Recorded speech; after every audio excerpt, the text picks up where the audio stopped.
Alright, so we'll start with example 5.8. While completing its third oscillation during linear system, a particle is at minus 3 by 2 times of amplitude heading to the mean position.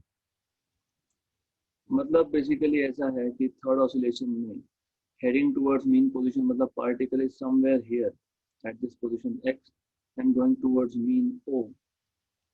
Okay तो तीसरे oscillation में already है, तो हमको phase angle निकालने के लिए बोला है। तो x की वैल्यू आपको दी है माइनस 3 बाई 2 a, बट जब हमको ये नहीं बहुत बताया होता कि पार्टिकल ने उसका मोशन कहाँ से स्टार्ट किया था, तो हम लोग बाय डिफॉल्ट मान लेते हैं कि पार्टिकल ने मोशन स्टार्ट किया होगा मीन पोजीशन से। तो हम लोग मान लेते हैं कि x is equal to a sine omega t होता है। ओमेगा टी को मैं जस्ट थीटा 1 बोल देता हूँ इस केस में, right. Omega T is just theta 1 because omega is theta, sorry theta is omega into T by definition, you know this, right. Omega is theta by T, rate of change of angular displacement, तो ये आपको already पता है। Good, so from these two equations what I can write is, from 1 and 2 what we can write is minus 3 by 2 times of a is equal to a sin of theta 1, मतलब theta 1 तो सीधा आपको मिल गया sine inverse of minus root 3 by 2। तो आपको बताना चाहिए what is sine inverse of minus root 3 by 2। Minus root 3 by 2 value कब आती है ये आपको पता होना चाहिए। So that is at 4 pi by 3। हाँ, अगर साइन का टेबल पता होगा तो theta 1 equal to 4 pi by 3 radians. 4 pi by 3 को मैं ऐसा भी लिख सकता हूँ, I can write it as 2 pi minus pi by 3, ऐसा भी लिख सकते हैं हम लोग, if I am not wrong, that is like 6 minus 1। ऐसा क्यों कर रहा हूँ मैं, बिकॉज देखो I go just a step behind. अगर आपको साइन का टेबल पता होगा तो I have to show you sine table to make you understand what I am trying to say here. Give me a minute.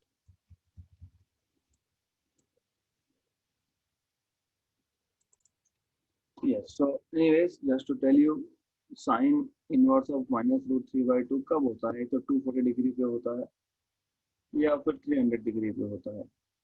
Okay, so 240 degrees is what? It is 4 pi by 3. Pi is 180, 1 divided by 60, 60 into 4 is 240. Or 300 degrees is what? 360.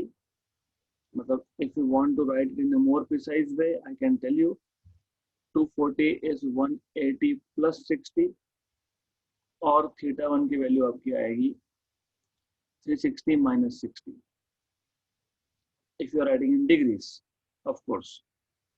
तो theta 1 आपको मिल जाएगा 180 is pi radian plus 60 is pi by 3 radians, और this is 2 pi minus pi by 3 radians, right।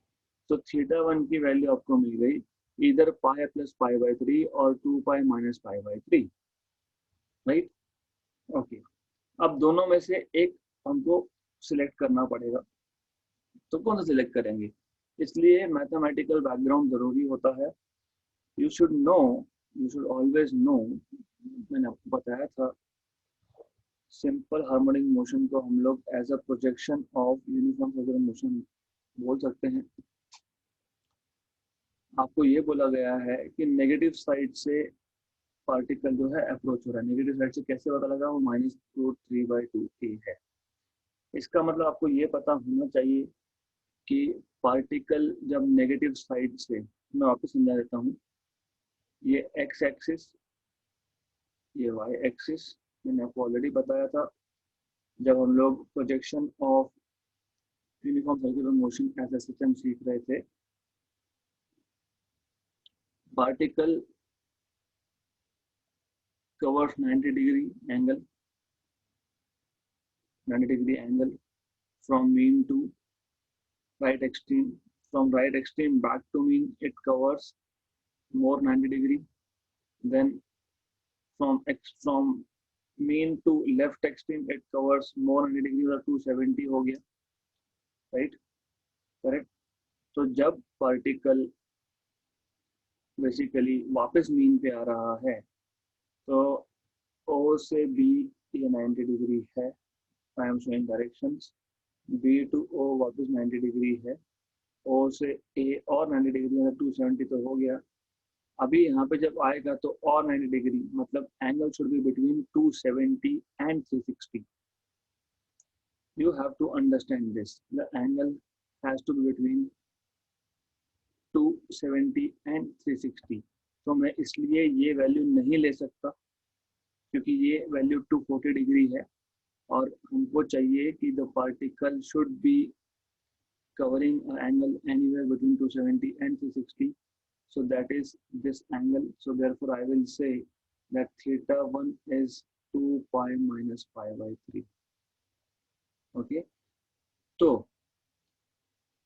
अगर explanation देना है, since the particle is heading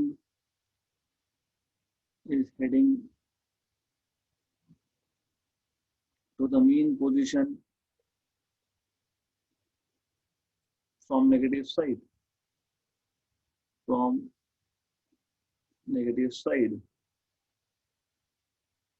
therefore the angle has to be, thus the phase angle is in fourth quadrant. Okay, thus the phase angle must be in fourth quadrant, चौथे quadrant में होना चाहिए, right? तो theta 1 आपको मिल गया, 2 pi minus pi by 3 radian. तो दो में से एक वैल्यू इसलिए सिलेक्ट की हम लोगों ने, राइट? लेकिन पार्टिकल थर्ड ऑसिलेशन में है, so as it is in third oscillation, तो आपको पता होना चाहिए कि थर्ड ऑसिलेशन में फेज मतलब थीटा नाउ ये आएगा थर्ड ऑसिलेशन। मैंने आपको ऑलरेडी बताया था 360 मतलब एक ऑसिलेशन कंप्लीट, प्लस 360 मतलब 720 मतलब दो कंप्लीट, अभी तीसरे में है तो मैं 2 इंटू 2 पाई लिखूंगा क्योंकि दो ऑसिलेशन ऑलरेडी कंप्लीट हो चुके हैं, प्लस थीटा 1 क्योंकि 2 into 2 pi means particle has already completed 2 oscillation, plus theta 1 is the angle of the particle in third oscillation, so theta will be total in total 2 into 2 pi plus theta 1 is 2 pi minus pi by 3. तो ये आपका बहुत simple है, 4 pi plus 2 pi 6 pi minus pi by 3, so 6 pi minus pi by 3 that is 17 pi by 3 radians. ये आपका answer आना चाहिए। I am going to explain it again. आपको बोला है while completing its third oscillation during linear SHM, a particle is at minus root 3 by 2a heading to the mean position, determine the phase angle. तो आपको सिर्फ इतना पता होना चाहिए कि x equal to a sin theta होता है, मैंने यहाँ पे थीटा 1 बोला है, तो x आपको दिया minus root 3 by 2a, so minus root 3 by 2a is a sin theta 1, then theta 1 is sin inverse of minus root 3 by 2, लेकिन sin inverse of minus 3 root by 2, it is at 240 degree or 300 degree, so 240 is 180 plus 60, so pi plus pi by 3, and 300 is 360 minus 60, so 2 pi minus pi by 3. अब confusion ये था कि pi plus pi by 3 लें या फिर 2 pi minus pi by 3 लें, तो हमने सेकंड ऑप्शन लिया क्योंकि पार्टिकल जो है वो नेगेटिव साइड से मीन को अप्रोच कर रहा है, तो angle has to be between 270 to 360. It all comes from basics. तो मैंने वो बेसिक्स बताया था, angle mean to right extreme 90 cover होता है, फिर राइट एक्सट्रीम टू मीन वापस 90 कवर होता है, मतलब बिटवीन 90 and 180 होता है, and again when it goes to left extreme then plus 90 270, फिर लेफ्ट एक्सट्रीम मतलब ए पोजीशन से वापस जब ओरिजिन पे जाएगा तो it is between 270 and 360, right? And then क्योंकि थर्ड ऑसिलेशन में है तो ऑलरेडी मतलब 720 डिग्री एंगल कवर कर चुका है, तो 2 into 2 पाई ऑलरेडी कवर कर चुका है, plus theta 1 होगा। So after solving this, you will get 17 pi by 3. Good. Let's move to next question. So the total energy of particle of mass 200 gram performing simple harmonic motion is 10 power minus 2 joules. आपको मास दिया है 200 ग्राम मतलब 0.2 kilogram. आपको बताया है that the total energy E is 10 to the power minus 2 joules। Amplitude दिया है 7 centimetre 0.07 metre.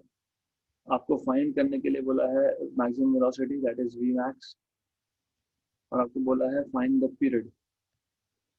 You should know some formulas.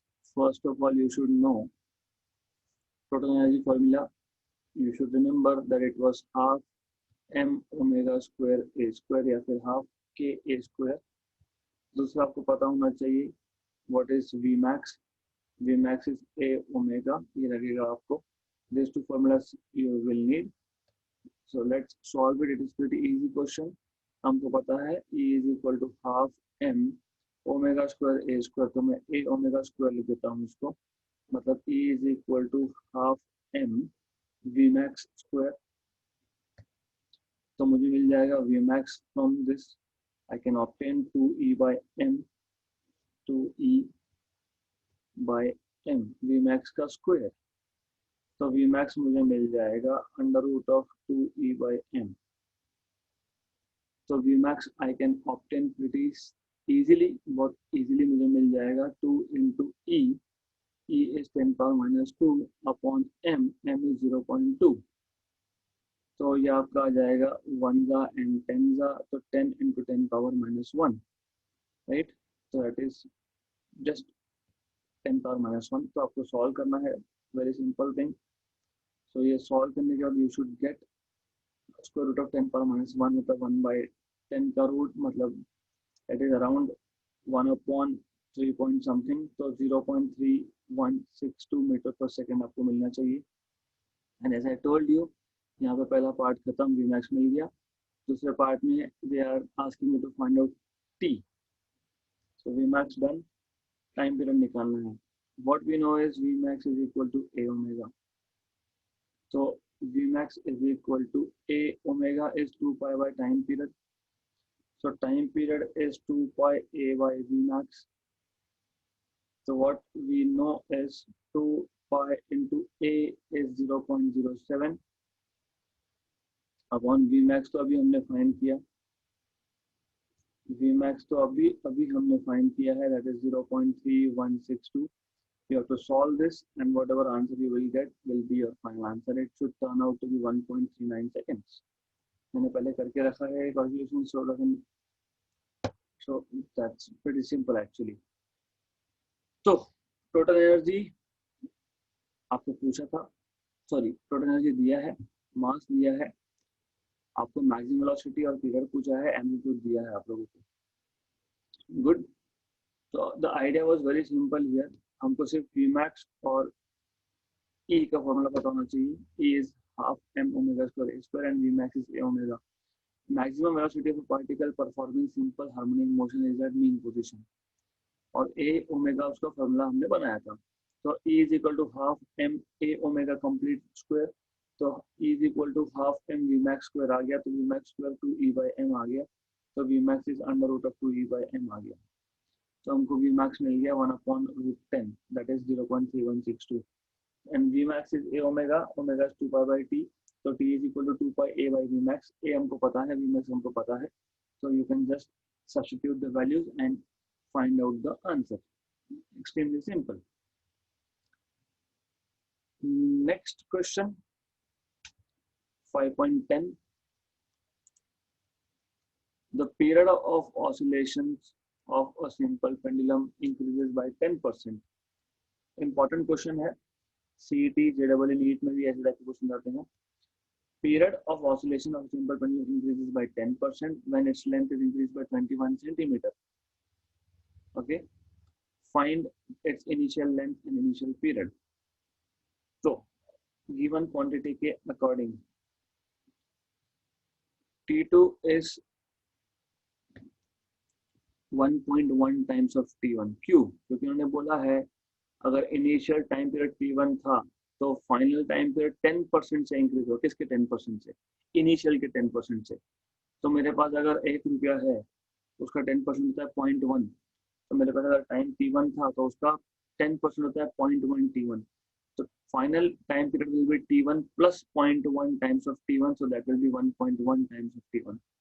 So basically you have T2 by T1 is equal to 1.1, matlab 11 by 10 in short. So you already have ratio of time periods. Then also what is given to you is length.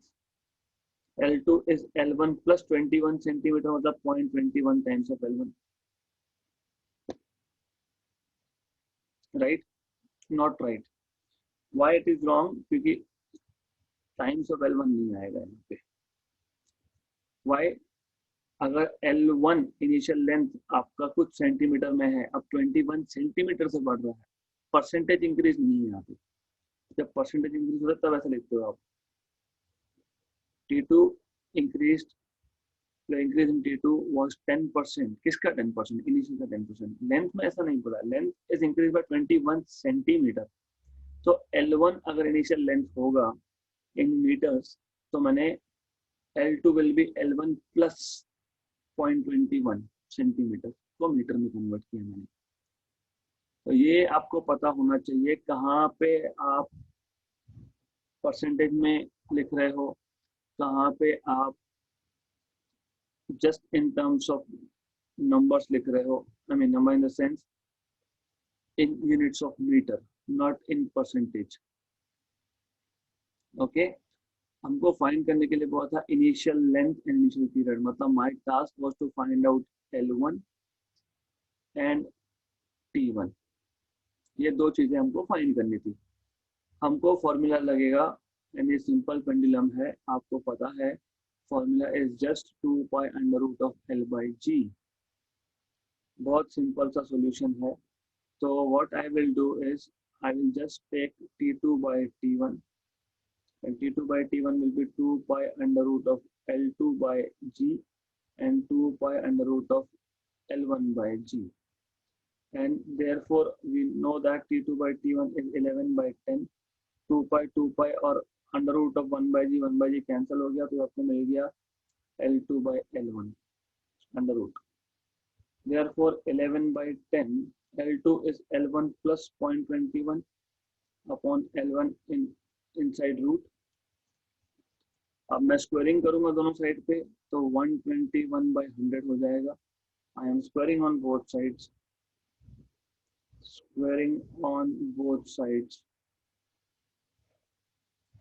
and if when you square it, it will be L1 plus 0.21 because square root will disappear. Then you have to solve this. So 121 times of L1 equal to 100 L1 plus 21 times of L1। इसको आपको solve करना है। You just have to solve it, and after you solve it, you should obtain 1 meter। क्योंकि don't do anything, please। So once you solve this, 121 times of L1, देखो easy है ये, this is nothing। This is if you want to simplify this, 121 L1 minus 21 L1 equal to 100 L1। तो ये आ गया 100 L1 equal to 100 L1, मतलब L1 equal to 1 centimetre 1 metre. मैं intentionally आपको long routes बता रहा हूँ क्योंकि बोर्ड एग्जाम में shortcuts are not accepted. You have to write in this way, there is no other option. Marks नहीं मिलेंगे क्योंकि ये क्वेश्चन 3 या 4 मार्क्स के लिए आता है। सो आई कैन टेल यू कि ये क्वेश्चन ओरली सॉल्व होता है, I can do it orally, but if you want to score in state board exams, you have to write a complete solution।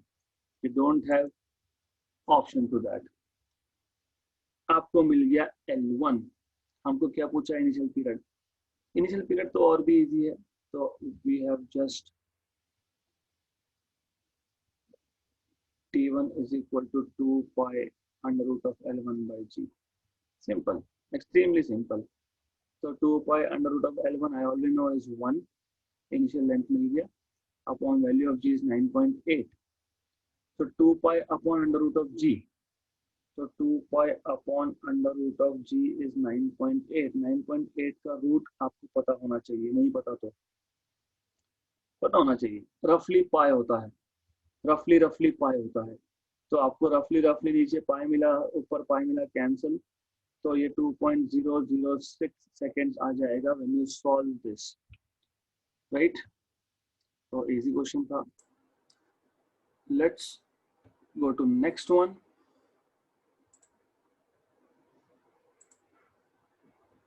In summer session, a pendulum clock is regulated as a seconds pendulum and it keeps correct time. During winter, the length of pendulum decreases by 1%. How much will the clock gain or lose in one day? Basically ये दो अलग अलग concepts का combination है यहाँ पे। आपको पता होना चाहिए थर्मल एक्सपेंशन नाम का एक टॉपिक आप 11th में +1 में सीखते हो। And basically you know with temperature the length increases of a metallic rod or a wire। तो यहाँ पे भी वही है कि समर में लेंथ ज़्यादा था, विंटर में कम हो गया, वैसा ही बोला है यहाँ पे। तो how much time will the clock gain और लूज इन वन डे, एक दिन में कितने। सबसे पहले बताना चाहिए time period of a second pendulum is 2 second, ही बताना चाहिए। ओके, तो in summer time period of second pendulum is 2 second, right. एक दिन में कितने सेकंड्स आपको पता होना चाहिए। Okay, and depending on how many seconds in a day कितने ऑसिलेशन परफॉर्म होंगे ये भी बताना चाहिए। तो you should know in one day how many seconds we have is t is equal to, एक दिन में 24 hours into 60 into 60, that is 24 into 3600, 36 into 24 is 36 into 24 is 720 and half of this 180, 864 864 seconds आता है एक दिन में। तो total time in seconds in one day is 86400 seconds, right, seconds। अब आपको पता होगा सेकंड्स पेंडुलम मतलब एक ऑसिलेशन कंप्लीट करने के लिए 2 सेकंड, एक ऑसिलेशन के लिए 2 सेकंड। तो नंबर ऑफ ऑसिलेशन कितने, number of oscillations performed by, number of oscillations in one day will be, कैसे फाइंड करोगे, total time upon time period, है ना। एक ऑसिलेशन में 2 सेकंड, तो टोटल टाइम को मैं टाइम पीरियड से डिवाइड कर लेता हूँ, तो मुझे टोटल नंबर ऑफ ऑसिलेशन मिल जाएंगे। So total number of oscillations will be 86400 by 2। Therefore इसको मैं n बोल देता हूँ, n1 बोल देता हूँ, alright, n1। So n1 is nothing but 43200 oscillations, right। So to keep correct time measure करने के लिए एक दिन में उस पेंडुलम ने 432 या फिर आप बोल सकते हो 43,200 सेकेंड्स ऑसिलेशंस परफॉर्म करने चाहिए, right. Therefore pendulum, simple pendulum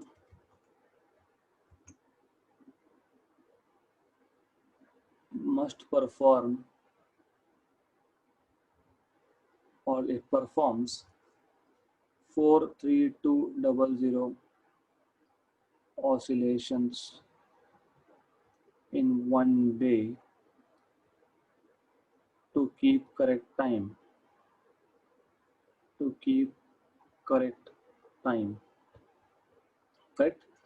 अब लेंथ जो है वो 1% से डिक्रीज हुआ विंटर में, सो इन विंटर लेंथ जो है वो डिक्रीज हो गया। तो विंटर में आपको पता होना चाहिए कि length in winter is length in summer minus 1% of length in summer. It should be clear what I am writing. पहले अगर LS लेंथ था, अभी 1% से कम हुआ तो 0.1 LS, राइट? नॉट राइट, यहाँ पे होती है गड़बड़। 1% is 0.01 and not 0.1, तो 0.01 LS, तो this is 0.99 LS। ये अच्छे से करना। Length in winter is 1% less compare to summer, तो LS अगर समर में लेंथ था तो अभी 1% ऑफ LS मतलब 0.01 LS सब्ट्रैक्ट करना पड़ेगा, तो you will get length in winter to that of length in summer as 0.99, that is 99 by 100. Also what we know is, last example हमने सॉल्व किया था कि time period proportional to L होता है, if you remember 2 pi under root of L by G। G तो change नहीं होगा, 2 पाई तो वैसे भी कांस्टेंट है। हम लोगों को देखना है कि how much time will be gain और लॉस्ट इन वन डे, मतलब मुझे विंटर का टाइम पीरियड निकालना है, बेसिकली विंटर का टाइम पीरियड निकालना है। तो time period of winter upon time period in summers is proportional to, proportional ratio ले लेते तो प्रोपोर्शनलिटी हट जाएगा, under root of LW by LS, right? LW by LS you already have done here, 99 by 100. Good, तो simple question था, है अभी solve करना बाकी है, राइट? तो TW और TS हमको ऑलरेडी पता है, समर में time period is 2 second, under root of 99 by 100, ये आपको पता होना चाहिए। 99 का रूट अपॉन 10, नहीं तो सिंपल इसको 0.99 भी लिख के रखा जैसे पहले था वैसे भी चलेगा। तो लॉग बुक से आप 0.99 का रूट निकाल सकते हो, which turns out to be 1.99 नहीं, it is half of this, तो इट इज हाफ ऑफ 0.99, तो वो रूट आप फाइंड कर सकते हो। Okay, I don't see calculator around, maybe I just check it, so I make you wait for few seconds. What is under root of 0.99? It is 0.994 0.9949, मतलब 0.995 भी लिख सकते हो आप, तो आपको मिल जाएगा TW time period is 2 into 0.9949, that is around 1.99 seconds. Okay, अब क्वेश्चन कंप्लीट नहीं हुआ। अब जैसे हमको पता था कि एक दिन में 86,400 सेकेंड्स होते हैं, हमने डिवाइड कर दिया टाइम पीरियड के साथ, तो हमको मिल गया number of oscillations, correct, right? Okay, मतलब समर में नंबर ऑफ ऑसिलेशन थे 432,000। सिमिलरली आप विंटर में भी निकाल सकते हो, therefore number of oscillations in one day in winter, तो मैं N2 बोल रहा हूँ इसको, ये आएगा total time in a day in seconds upon time period in winter, तो ये आपका आएगा 86400 अपॉन 1.99, तो ये आपका आएगा 43417, राइट? देयरफॉर कितने ऑसिलेशन बढ़े, मैं क्वेश्चन रिपीट करने वाला हूँ, इम्पॉर्टेंट है, थोड़ा ट्रिकी है। So how many oscillations have increased, increase हुआ ना, पहले क्या था ऑसिलेशन 43200, अब क्या है 43417, सो नंबर ऑफ और increase in number of oscillations, that is better to say increase in number of oscillations, N2 minus N1 is 43417 minus 43200. So there are 217 more oscillations in winters compared to summer. This is what they are trying to say. लेकिन एक oscillation मतलब 2 second है ना, हमने वो बोला ही है। तो कितना टाइम बढ़ा? 2 into 2 17. So I'll have to still reduce the size a little bit. Okay, but one oscillation refers to 2 seconds. Therefore, the time gained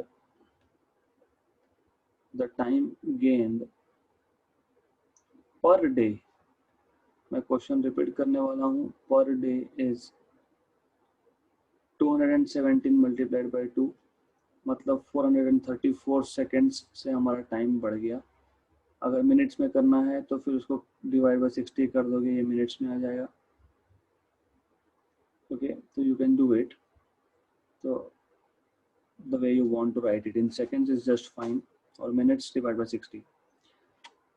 तो मैं क्वेश्चन कर रहा हूँ रिपीट, क्यों? क्योंकि ये इंपॉर्टेंट क्वेश्चन है।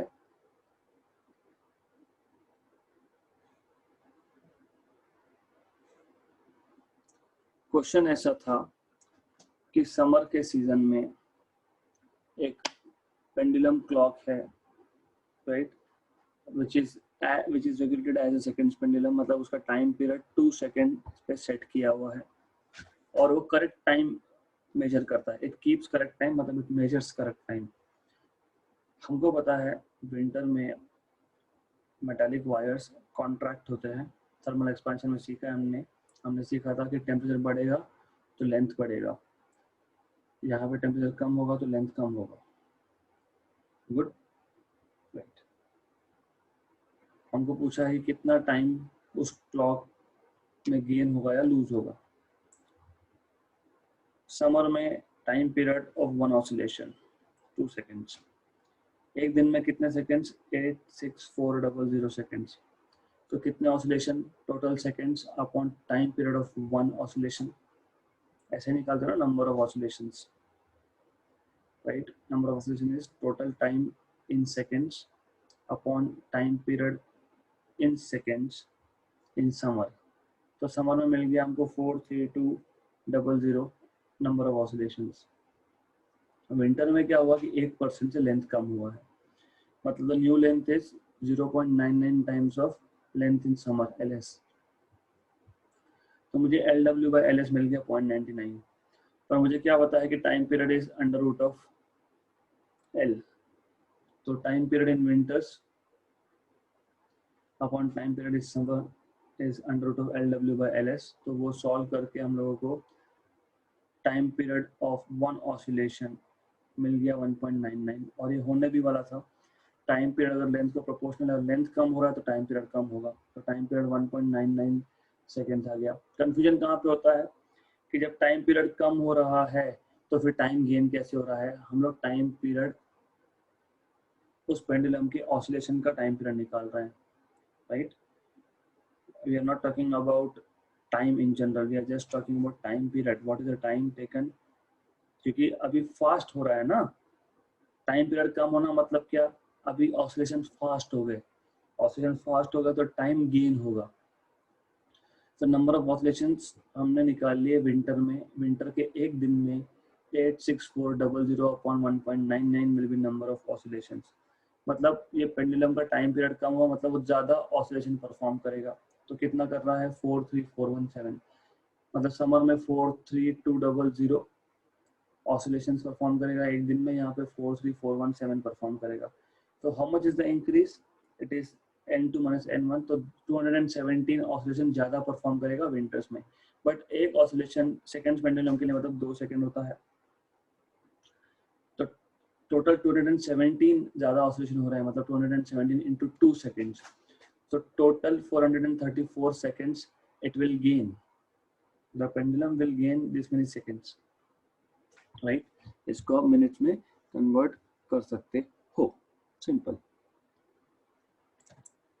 Next question, and solve example के आखिरी 2 क्वेश्चंस बाकी है अब।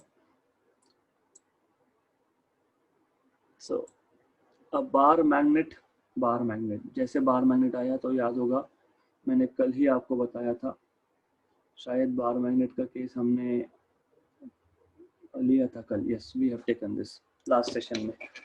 A bar magnet of mass 120 gram in the form of a rectangle parallelepiped has dimensions length 40 mm, breadth 10 and height 80 mm.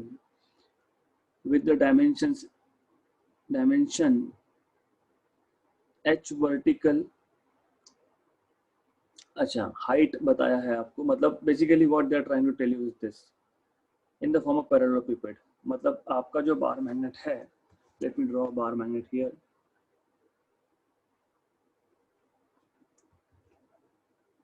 So this is kind of something like this.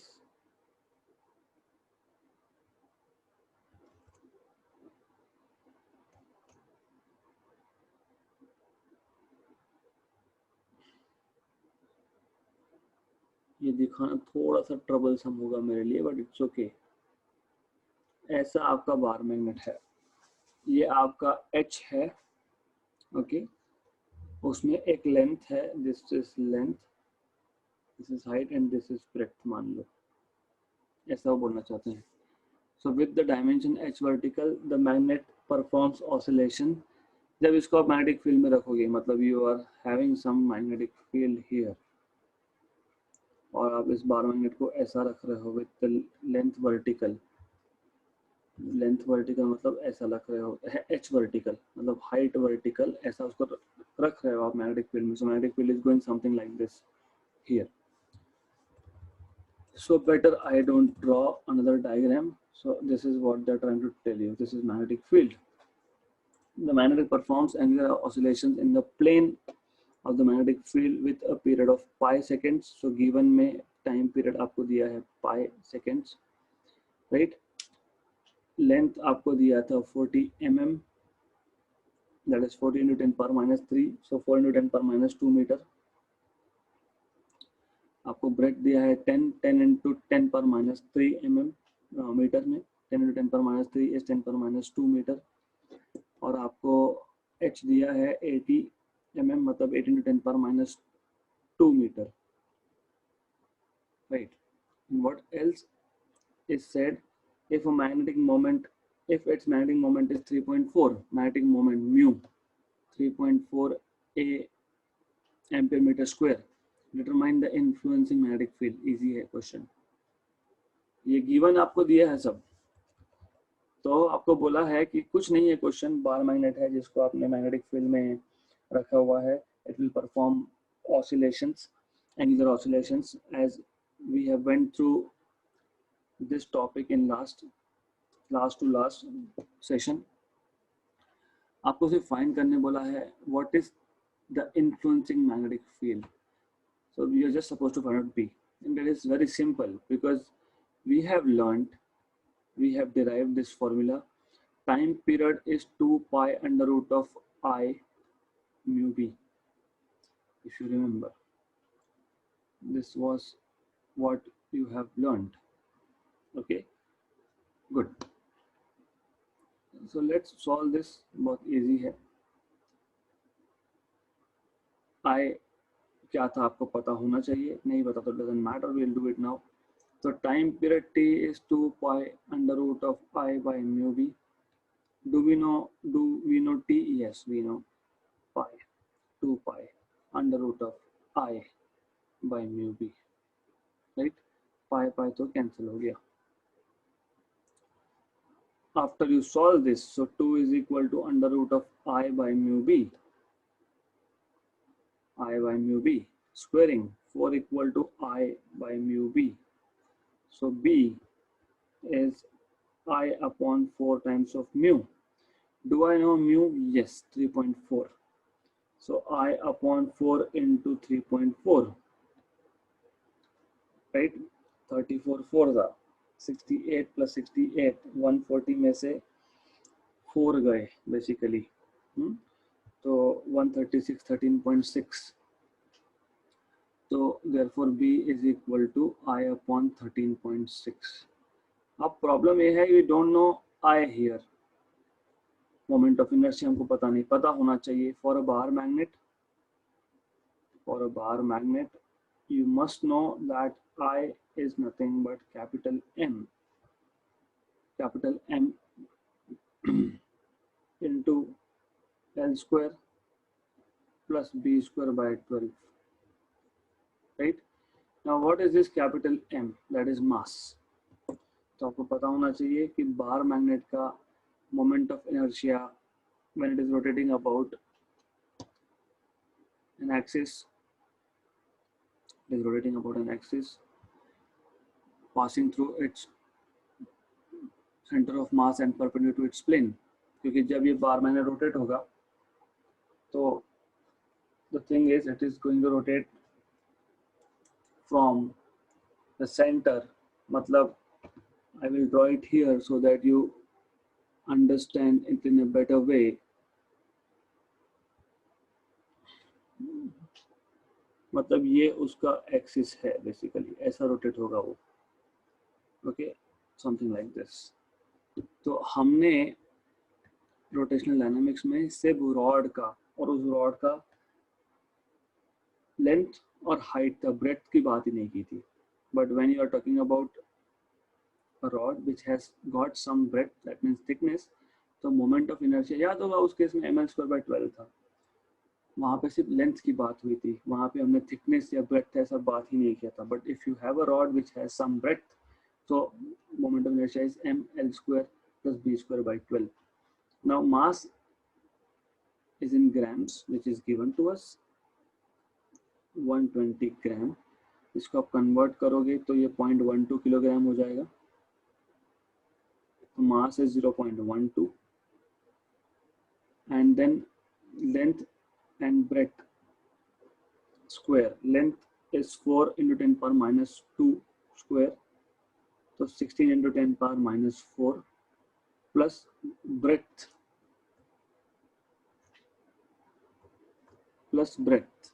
Breadth कितना है 10⁻², तो 10⁻² का square 10⁻⁴ upon 12. So you have to solve this because it is very simple. 0.12 upon 12. This is 16 plus 1 17 into 10⁻⁴. 1s and 10s, तो 17 into 10⁻⁵. ये आ गया आपका moment of inertia, right. तो therefore B will be I upon 13.6, which is 17 upon 13.6 और 17 के साथ 10⁻⁵ है. So you have to solve this and you will get required answer. Okay, you have to just solve this. Please don't unmute yourself in between, please.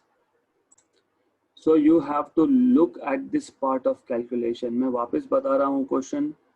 Important time period of a magnet when it is suspended in a magnetic field, ये पता होना चाहिए. दूसरा, bar magnet का moment of inertia पता होना चाहिए, बस और कुछ नहीं. फिर तो क्या है, just put formulas and solve it. Calculations, if I have done somewhere wrong, you have to rectify yourself. So calculation is up to you. Okay,